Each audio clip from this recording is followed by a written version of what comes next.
Welcome to the GSMC Business News Podcast, the show dedicated to keeping you up to date on all things concerning business, technology, and the stock market. Get a head start on the day as we keep you updated on the latest goings-on Wall Street, money, jobs, and technology. If you're looking for a podcast to keep you informed and ahead of the game in business, the GSMC Business News Podcast has you covered.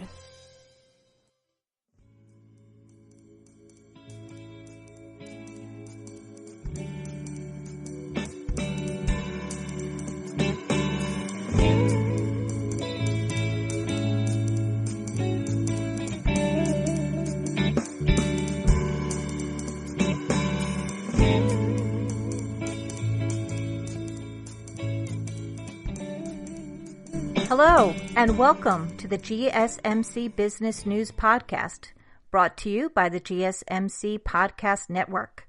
I'm your host, Paula DuPont, and we're talking business news. I have to pause for a moment, though, and acknowledge the fact that it's very difficult to talk about business news right now, given what's going on in our country and the turmoil that has started from the point that George Floyd was killed last week in police custody while being arrested in Minneapolis. And you know by now what has transpired since then in every major city in the United States and even smaller communities throughout the United States where the outrage has poured into the streets, and there have been obviously been numerous peaceful demonstrations and protests, and then of course you have in some areas the unfortunate other element separate from the protests and the peaceful protesters, but the rioters and looters who have emerged and taken advantage of the situation to wreak a lot of havoc. And I'm not going to get into all of that and my opinion of it. It's not that kind of podcast. What's important is talking about the business community and what is news. And as of Monday, the news is that companies, large and small, have been affected by the looting aspect of some of these events of the past several days. And in fact, are, I believe, still going on as of Monday evening. But they are being affected. We're going to talk about that. We're going to start, though, talking about the SpaceX successful launch that occurred this weekend, which proved to be historic in nature. So at least, you know, there's that bright spot we can talk about. Then again, we will talk about business news related to the issues of the day, the social issues. And then we'll talk about businesses reopening, not having to do with the protests or anything, but just businesses reopening because they've been given the green flag to do so from their state governments, and what those businesses are doing to reopen. And finally, we're going to talk about movie theaters and what the future for them looks like. So we have a lot to cover, and we're going to get started in just a moment.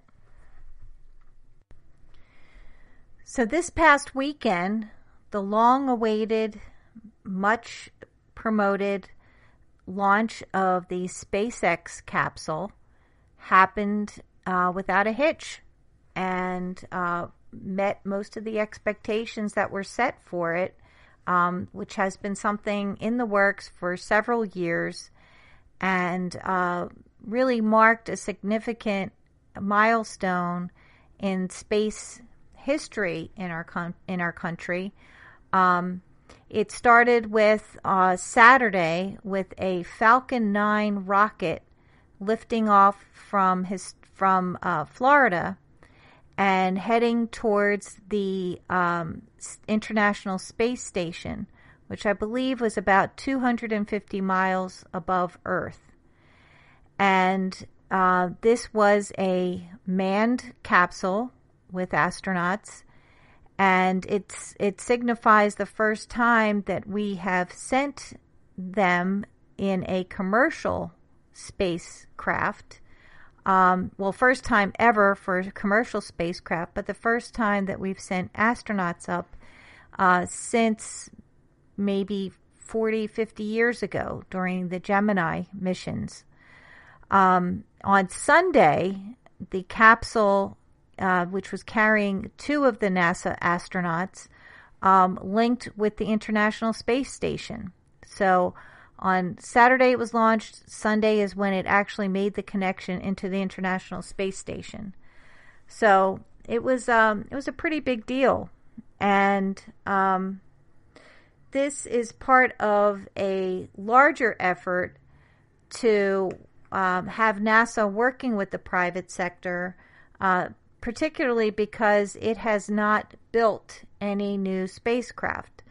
Large part of it is a money issue, and working with billionaire Elon Musk and his SpaceX program was a way to get this accomplished. And part of what this mission is for NASA is to try to help fulfill the goal of President Trump in wanting to get astronauts on the moon by 2024. However, with achieving that goal comes the challenge of funding, and there are technical challenges, of course. It's felt that right now NASA and its projects are very underfunded. So again, that's why they'd welcome the help of SpaceX. There is another thought that from an international perspective, that the U.S. is looking to do missions like this partly as a way to counter civil and military space advances by China and Russia. So that's, there is a race, obviously, to get more people into space and claim that territory up there. And we are, of course, in competition with others in the world who have been doing this more regularly. The launch was the first to blast humans from a U.S. location in 9 years, and that's since NASA's fleet of space shuttles was retired. There was, at the time of the launch, there was about a 50-50 chance that the weather conditions were going to be favorable. So the fact that the whole thing went off without a hitch was really a great accomplishment.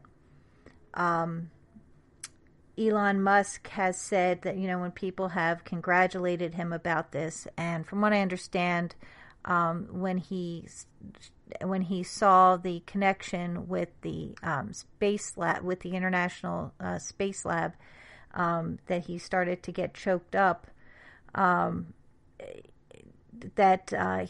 He was being congratulated by others for the great success that he had. He said, "We don't want to declare victory yet, because we still have to bring the astronauts back alive." So I thought that was good, and looking more at the whole bigger picture. And this whole thing is big picture when you think about it. So apparently, by the way, NASA has pictures, I think, up on their site that shows the gumdrop-shaped reusable capsule positioned about 600 feet from the space station. So you could probably see it on the website that they have the pictures for the public to see. So, as the head of NASA had said that day, and he was quite exuberant about the launch, he said that Americans can look at this, can look at the future, and say things are going to be brighter. So I think that is the good takeaway from this, considering a lot of other unease going on right now, that there is something bright in the future that we can look forward to. So we are going to talk a little bit more about businesses impacted by the situation right now, and we're going to do that right after this commercial break.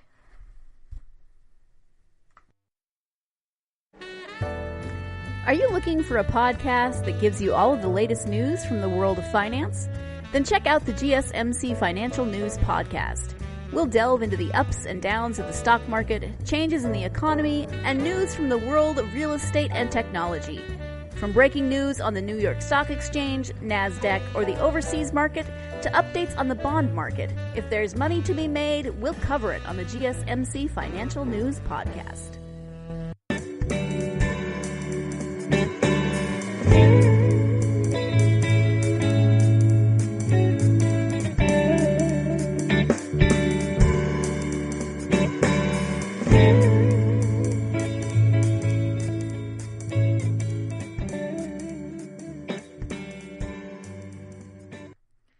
So by now you know that throughout the country there have been protests, some of them that have turned into riots and looting events have been happening across the country in major cities and in even smaller cities and communities.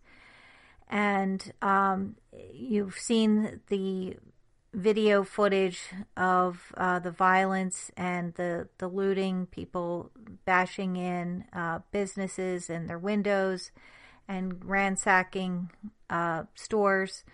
And it's pretty alarming and upsetting to see these images, and it does take away from the focus being on the reason the protests are being held in the first place. But nonetheless, those events have happened, and people have smashed in the doors of Walmart, an Apple store, pretty much any kind of business you can imagine, both big chain stores as well as smaller businesses and restaurants. Now, naturally, a lot of these restaurants and stores, some of them are just coming back after being locked down for months or since March. And, some of them are just restocked and have, begun doing business, or at least preparing to open and do business. In fact, today, June 1st is supposed to be a day in several different major cities where new standards were put in place allowing restaurants and stores to reopen under certain conditions. So unfortunately, what has transpired has had quite an effect on that. And as I said, it's been pretty much everywhere. I think strangely, the one exception, I shouldn't say strangely, but I saw that Newark, New Jersey was one major city where the protests were largely peaceful, and there was not looting that occurred there. So there's probably some things we could learn from that situation. And obviously it varies by degree of how bad that it gets. It seemed that typically in the first few days of the protests, the protests during the day went pretty well, but then as nighttime came on is when a lot of the looting began. There have been, as I said, large companies like Walmart that have had to close several of their stores and have had issues where their stores have been broken into and people walking out with large screen TVs and other things, and a lot of that because the police are held up elsewhere dealing with other issues, and they are playing cat and mouse with the looters and trying to get around. But one thing that's been occurring is with some of the small businesses and the larger businesses like Walmart, they are trying to get a message out that they support the Black Lives Matter position and message, and that they believe that, people have to stand together against racism and discrimination. That actually came out in a memo from Doug McDillon, who is the chief executive officer of Walmart. He put that in a memo to employees. Actually, there was someone else, a local government official in another city, who had seen that memo or had heard about Walmart's position and kind of questioned the sincerity of it when she said that they don't respect all of their employees the same and, pay them a decent, livable wage. But nonetheless, Walmart, like other companies and small businesses, have come out in support of the platform for Black Lives Matter. Yet at the same time, they are being broken into. And when Target, which is based in Minneapolis, where George Floyd was killed, they had experienced a lot of violence or ransacking at their stores, and that as a result, they were closing 200 of their stores or reducing the hours until the looting and rioting subsides. They are no longer saying at this point in time which stores are being closed and which are having different hours because things are changing so dynamically. Even probably as I report on this, things are changing. So it's difficult for them to, I guess they don't want to put that out there of who's going to be affected or not. CVS has said that more than 250 locations across 21 states faced varying levels of damage from protest activity, and that 60 stores remain closed while repairs were being made. Adidas, which also sells Reebok, said that some of their stores were damaged during protests, and that as a result they have decided to close all of their retail stores in the United States until further notice. And Nike and Apple have also done the same. Apple, by the way, the Apple store in Philadelphia was broken into, and quite a bit of merchandise left that store. So we're seeing it across the board. A lot of companies that are trying to get their footing, just having reopened their businesses or getting ready to, and now are going to have to face the cleanup and repairs and restocking, getting a new supply, and that's going to hurt. And the fact of the matter is that they don't know if they're going to continue to be targeted, if there's going to be a continuing of the looting and the rioting. As of late Monday, President Trump had issued a statement about calling on his right as president. I believe it's a really old provision that allows him to call on the military if needed, but he's promising more swift, direct action to prevent more looting from happening and rioting from happening. So as of this point in time, I'm not sure what that means and if there will be continued rioting and looting, but companies they have to brace themselves for that possibility and probably continue to take precautions to not be affected by that. So, not a great situation. We are going to take another break, and when we come back, we're going to talk about some businesses that are suspending operations because of the rioting right now. So this is more of a temporary situation. They're not storefronts necessarily. They're more like services. So we're going to talk about that in a minute.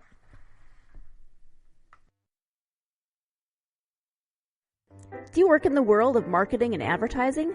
Are you a media buyer or the owner of an agency? Have you been looking for a podcast to help stay on top of all the goings-on of those worlds? The GSMC Marketing News Podcast is dedicated to keeping you up to date on all things concerning marketing and advertising. Get the latest marketing news, from what major businesses have planned for the coming year, to the newest trends in advertising, from podcasts, digital and streaming, to the old standbys of radio, television, and billboards. The GSMC Marketing News Podcast has you covered, whether you're a marketing agent or a business trying to expand your brand.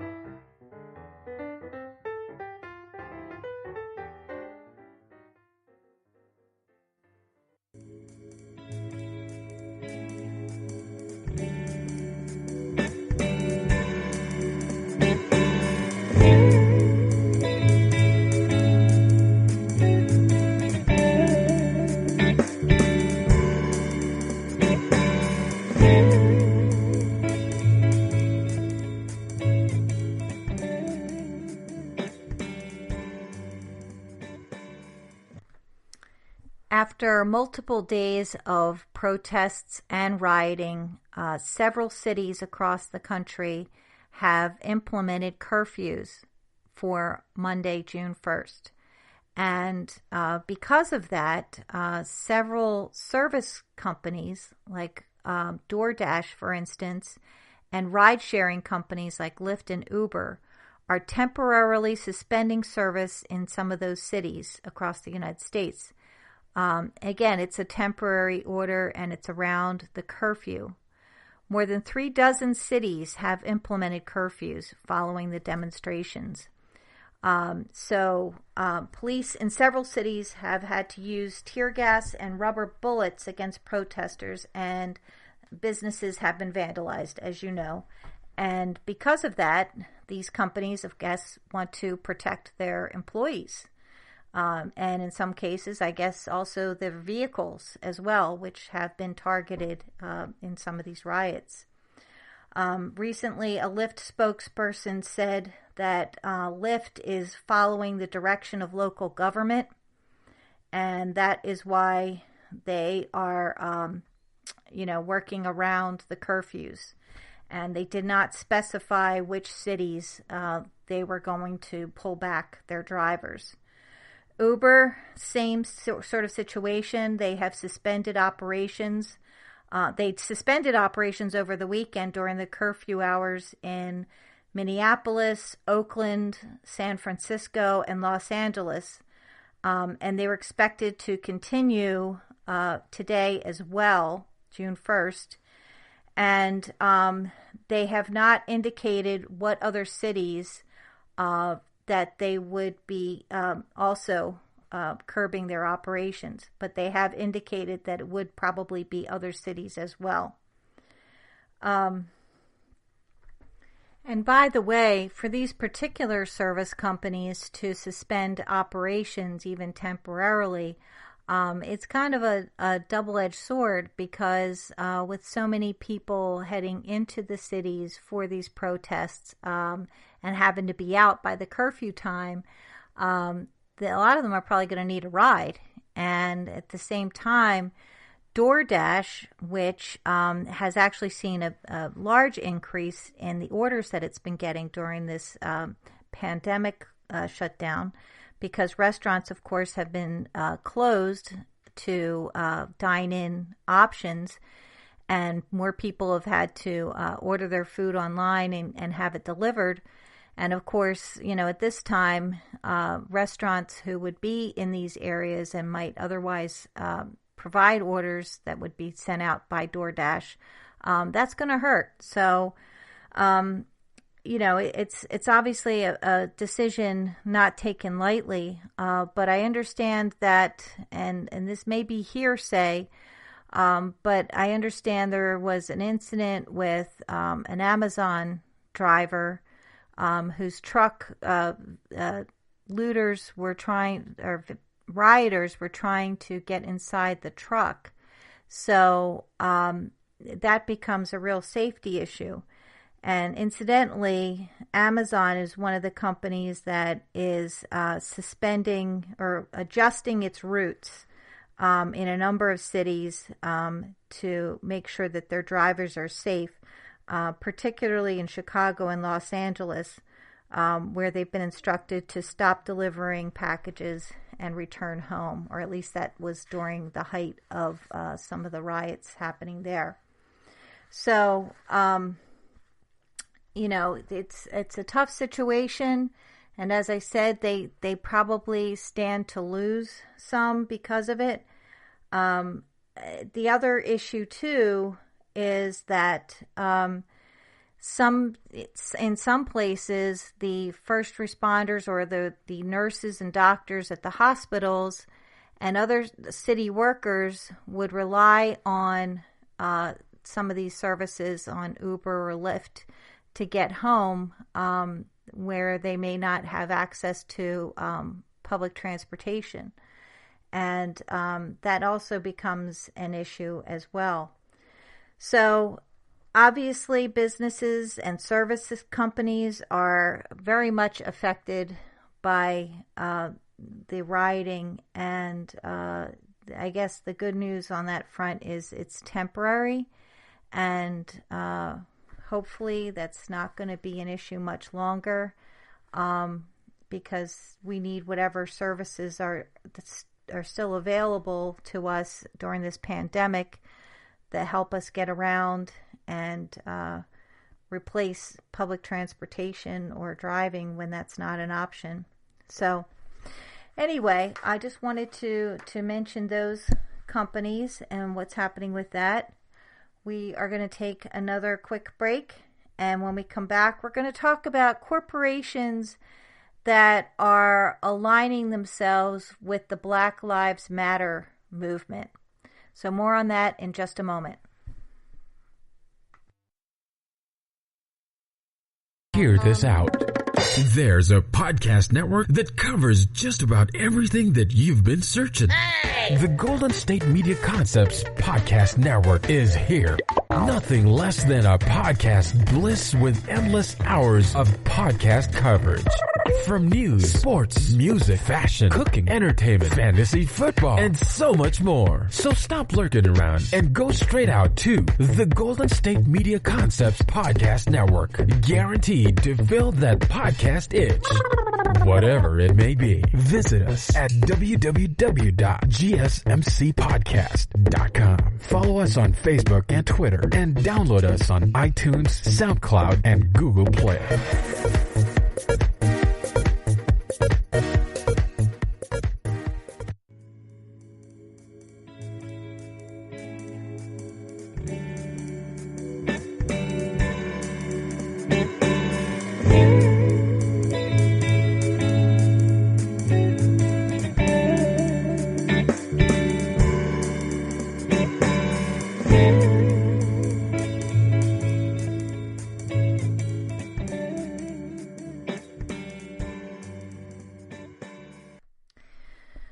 For the most part, companies who advertise typically avoid getting into political issues or controversial topics that are in the news. It's just typically seen as too risky in terms of advertising. However, when it comes to the wake of George Floyd's murder in Minneapolis last week and bringing the Black Lives Matter cause to the forefront again, several companies have embraced the movement and have been messaging about it.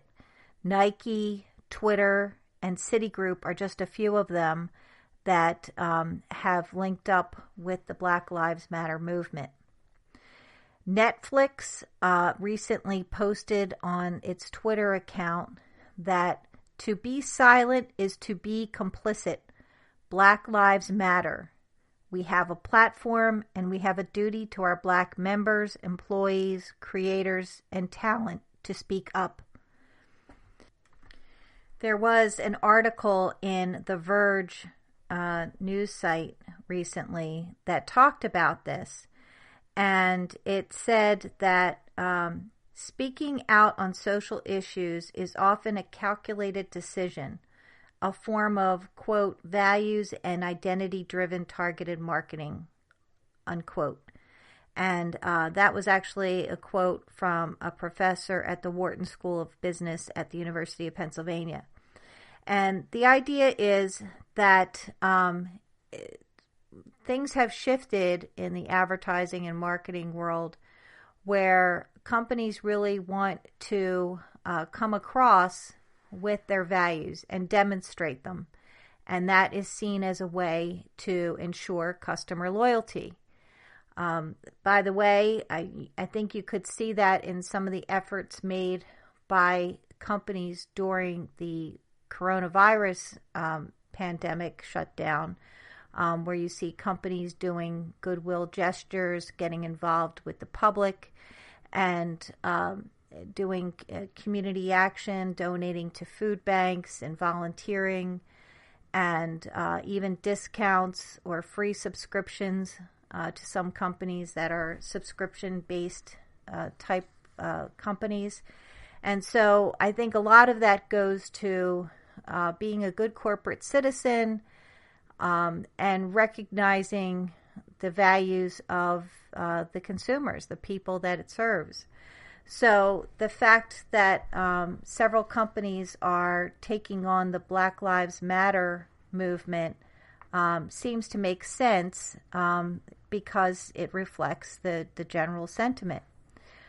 Twitter, according to this article, which of course has been embroiled with some issues with President Trump in recent weeks regarding fact-checking on tweets, Twitter recently changed its profile image on the platform to black and added hashtag Black Lives Matter to its description. So that is, part of the message, obviously, is also the visuals that go with it. So I imagine that's quite powerful. Citigroup wrote a blog post on their website that repeated George Floyd's pleas to the white officer kneeling on his neck, "I can't breathe." The advertising agency 72 and Sunny wrote on Instagram that white people need to start carrying this burden of combating racism. Reebok said in a message to, quote unquote, the black community that it stands in solidarity with you. Reebok is saying in social media, "We are not asking you to buy our shoes. We are asking you to walk in someone else's." Apparently, change.org is promoting its largest petition ever. That began today, June 1st. And it's the Justice for George Floyd campaign and they are doing this on taxi top ads in New York and in billboards in New York and also in Minneapolis. The marketing campaign is funded by supporters, and it is the most expensive effort of its kind for the company. Warner Media Brands, which includes HBO and TBS, and now HBO Max, have changed their Twitter names to hashtag Black Lives Matter. Also joining in are Nordstrom, Ben & Jerry's, TikTok, and YouTube. YouTube actually promised to spend $1 million on social justice initiatives. However, it did face criticism that its moderation efforts against racist content have historically been weak. They've been criticized for not monitoring the fact that there are a lot of videos from racists, white supremacists, and hate mongers. This is according to an organization called Sleeping Giants, which is a media watchdog group. And so they're one of the ones criticizing YouTube, calling them hypocrites for that. Some companies are taking a more cautious approach. Target, which of course is headquartered in Minneapolis and was hit by a lot of looting, they described themselves and the area as a community in pain in a blog post, but they never mentioned the word black. Another company that is trying to walk delicately but still say something, it sounds like, is Starbucks. And of course, Starbucks has had some issues in the past where 2 black customers were asked to leave by police because they hadn't bought anything. And that started off an effort on their part to do anti-bias training.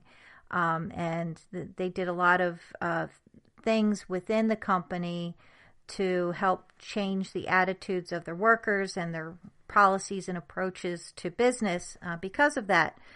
But anyway, since the George Floyd incident, they have posted a public letter saying that there should be, quote unquote, courageous conversations. So I guess they know they can't tread too heavily on that whole topic because of their own past with it. Nike, which has said that only 10% of its 353 vice presidents as of 2017 were black, they released an ad on Friday that was reposted by other shoe companies that said, "For once, don't do it," the spot said. And it said to stop telling people to stop pretending there's not a problem in America. And it's, Nike, of course, is the one responsible for the Colin Kaepernick ads in 2018, which had his picture, and I believe the copy said, "Believe in something, even if it means sacrificing everything." So then they got a lot of pushback on that. But it's funny because now you see a lot of social media and other references to that marketing campaign saying, Colin Kaepernick, he got it. And in fact, there was another NFL player who wrote a letter that was posted in social media saying, I'm sorry, I didn't get it then. I get it now. And there's a lot of similar sentiments out there on that same idea. So I wouldn't be at all surprised if some version of that campaign comes back in the future. And that's just me speaking, not any expert or anyone cited in an article. But it seems that is pretty salient right now. So we're going to take another break. And when we come back, we're shifting gears a little bit. And we're going to talk about businesses reopening now that they've gotten the go-ahead from their governments to do so. So more on that after this commercial. Are you tired of the same old news? Are you sick of the seemingly endless political spin and negativity? The GSMC America Still Beautiful podcast is a weekly news podcast covering all the top positive and uplifting news stories. We cover stories that will inspire, uplift, and remind you of the good in the world. Tune into the Golden State Media Concepts America Still Beautiful podcast to get all the great and positive news stories of today. Download the GSMC America Still Beautiful podcast on iTunes, Stitcher, SoundCloud, Google Play, or anywhere you find podcasts. Just type GSMC in the search bar.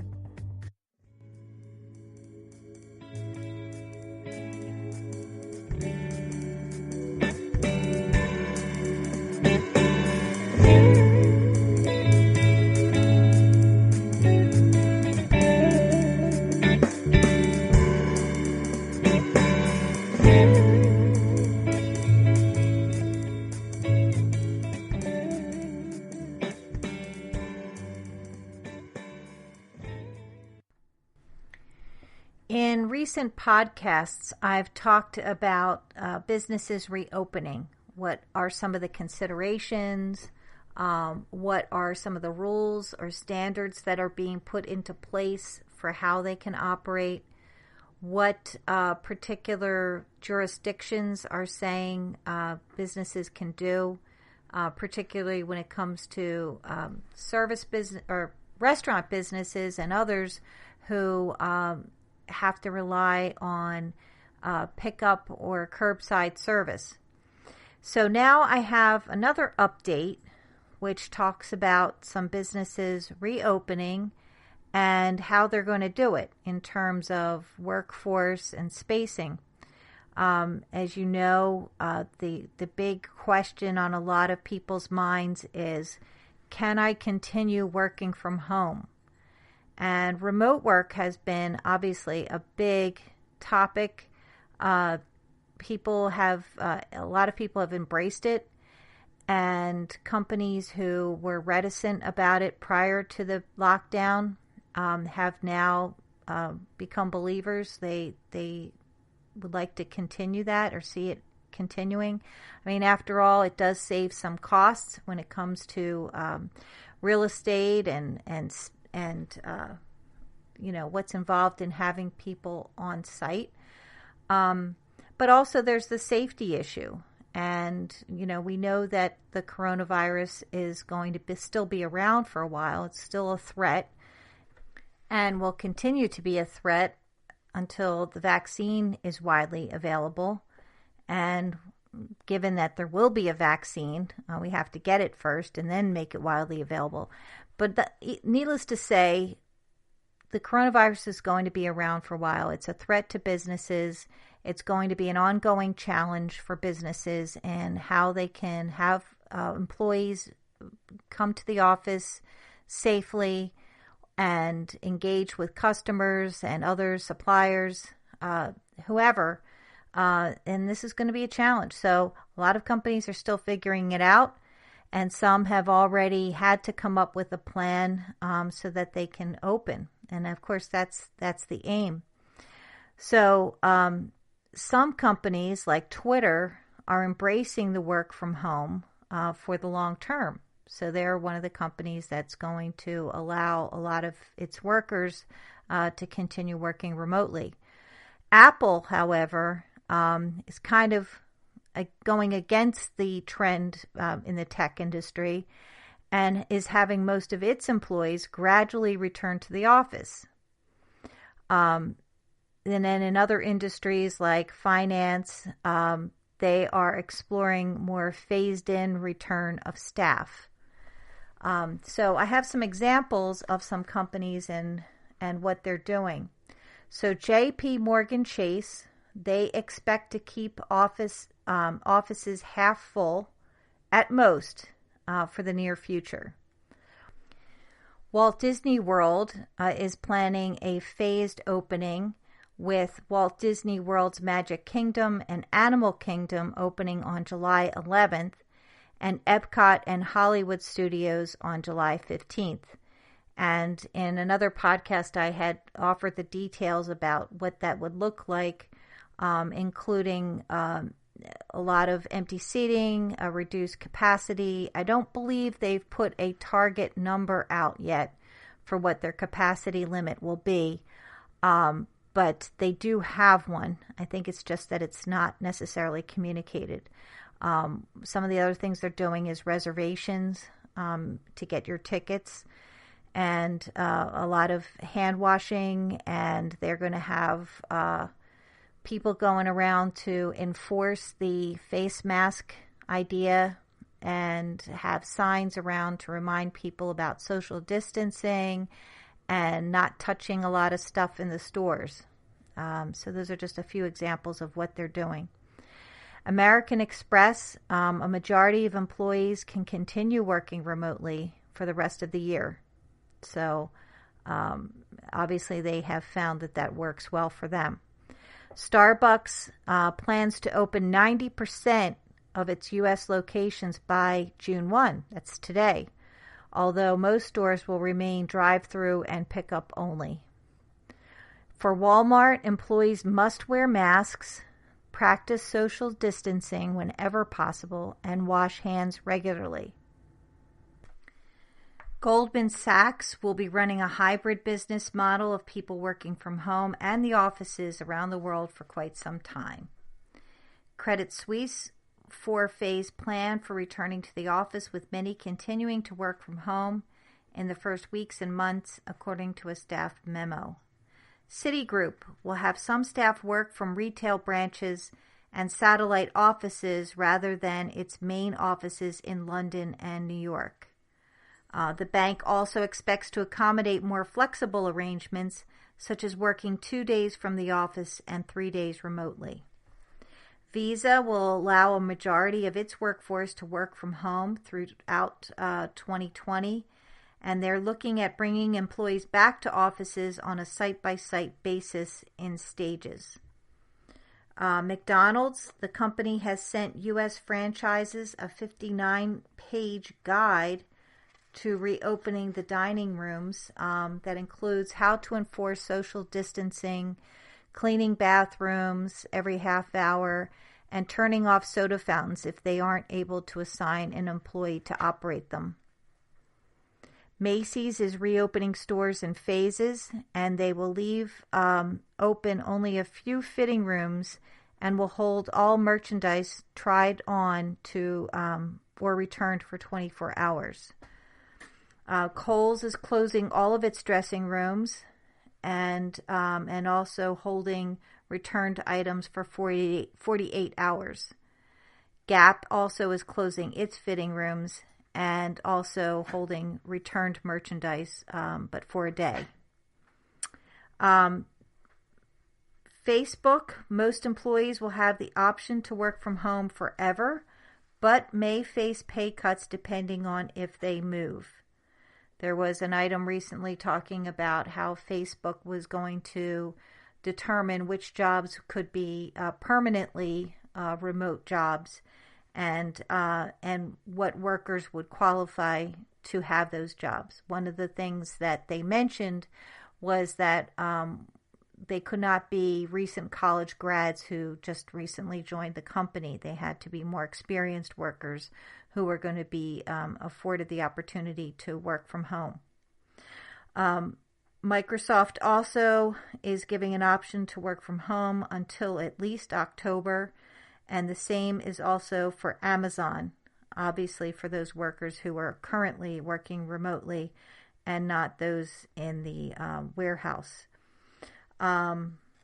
Slack is allowing workers at least to September.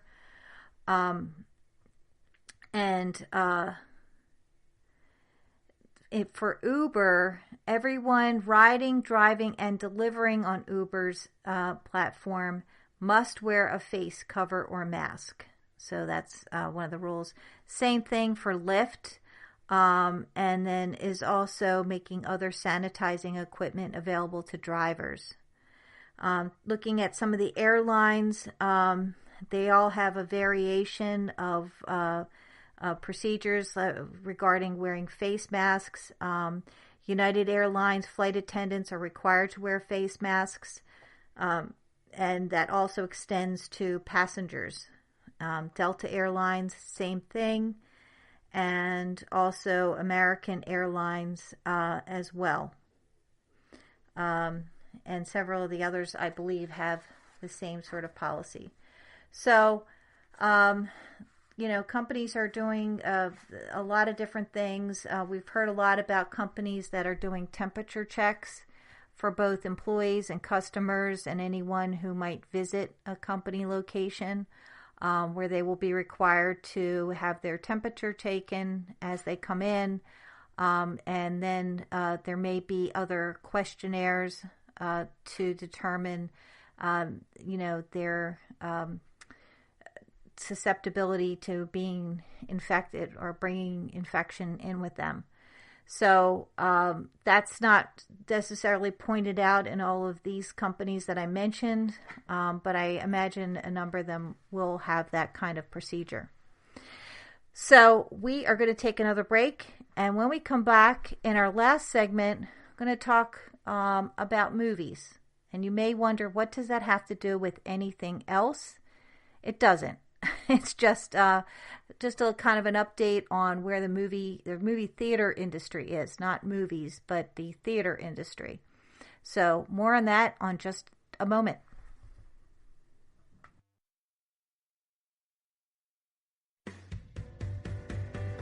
The Golden State Media Concepts Travel Podcast, the show that gives you advice on everything travel. We explore places you've always wanted to go, as well as giving tips for traveling in those places. We'll give you advice on the best sites for travel tips, information, and discounts. Join us as we travel the world, explore cultures, and meet new people. The Golden State Media Concepts Travel Podcast has got you covered. Download the GSMC Travel Podcast on iTunes, Stitcher, SoundCloud, Google Play, or anywhere you find podcasts. Just type GSMC in the search bar.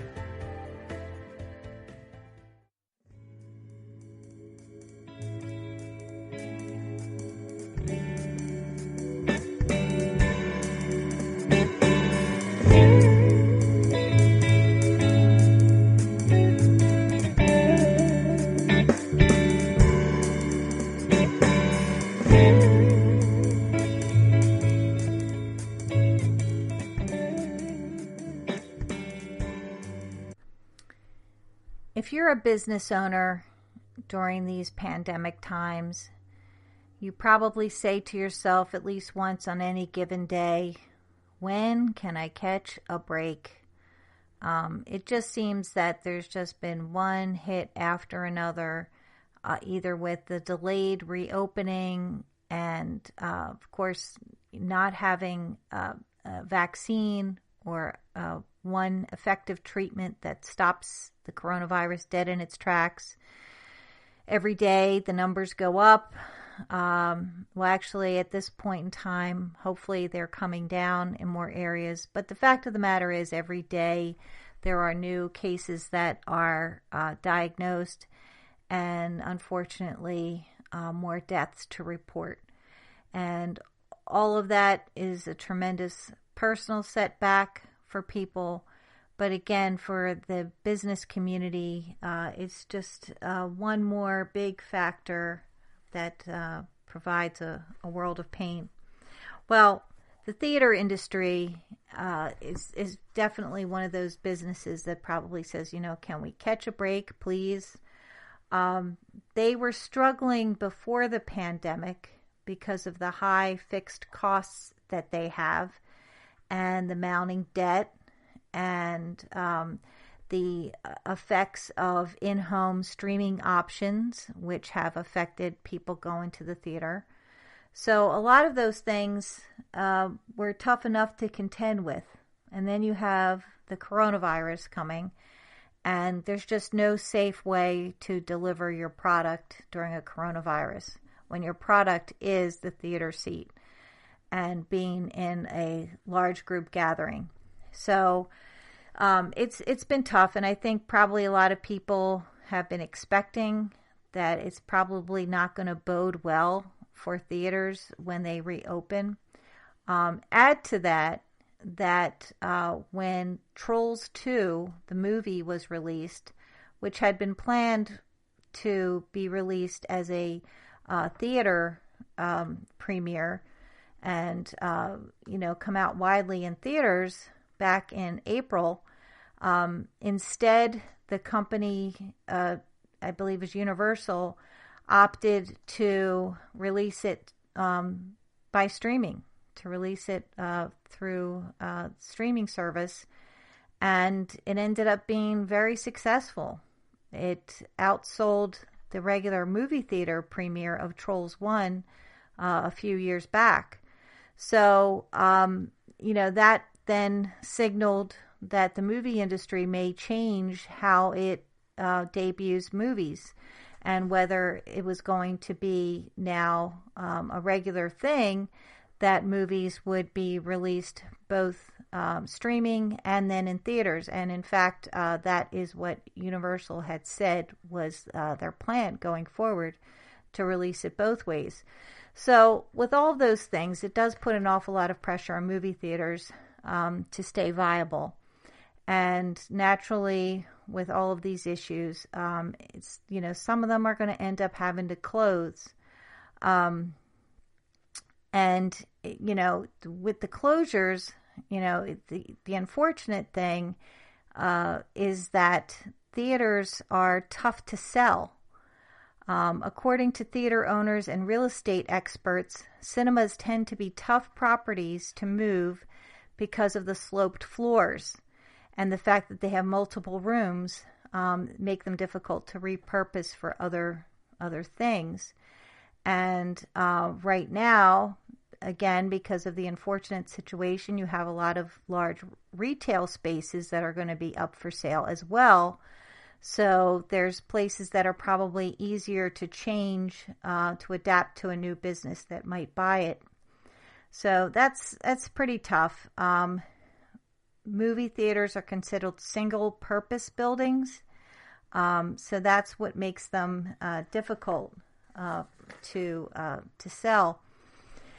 And the nation's top 3 theater chains, AMC Entertainment Holding Inc., Cineworld Group PLC's Regal Entertainment Group, and Cinemark Holdings, have been closed since March and are eyeing a late June or early July reopening.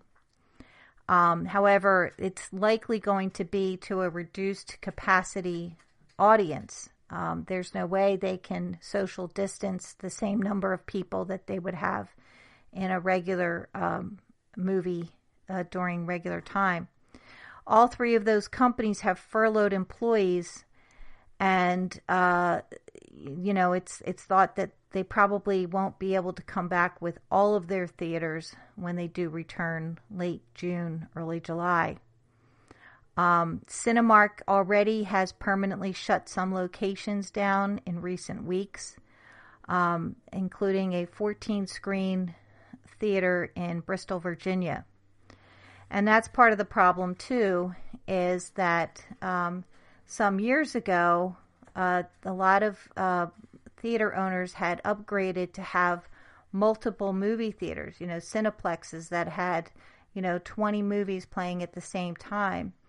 And that's like they're competing with themselves with that number of theaters, and it's very difficult to fill them. The industry has been said to be poised for a correction before the pandemic because the market became oversaturated in the 1990s. And that's when there was a construction boom, and that's when a lot of these megaplexes were built. The number of theaters has fallen to about 5,500 last year from 7,200 in 1996.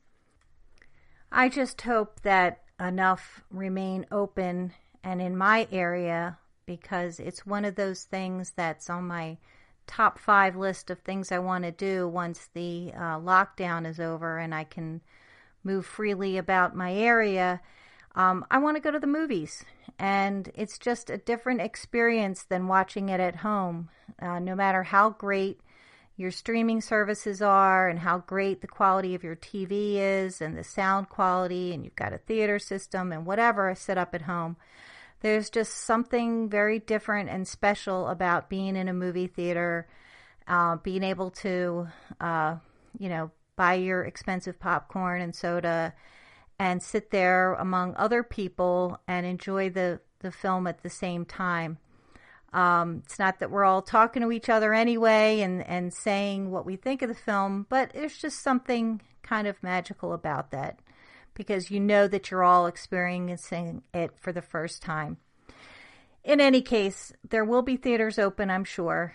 Hopefully more than what this particular report seems to indicate. Well, we've come to the end of another Business News podcast. I want to thank you for joining me today on the GSMC Podcast Network, and hope that you will please subscribe to this podcast wherever it is that you get your podcasts. Also, please visit us on our Twitter, Instagram, or Facebook pages and leave us your feedback. We would really appreciate it. Thanks again for connecting with me. I'll look forward to connecting with you the next time. Thanks and goodbye. You've been listening to the GSMC Business News Podcast, part of the GSMC Podcast Network. You can find this show and others like it at gsmcpodcast.com. Download our podcast on Apple Podcasts, Stitcher, SoundCloud, and Google Play. Just type GSMC into your favorite podcast app to find all of the shows from the GSMC Podcast Network. From movies to music, from sports to entertainment, from business news to weird news. Please subscribe to the podcast and follow us on Twitter and Facebook. Thank you, and we hope you have enjoyed today's podcast.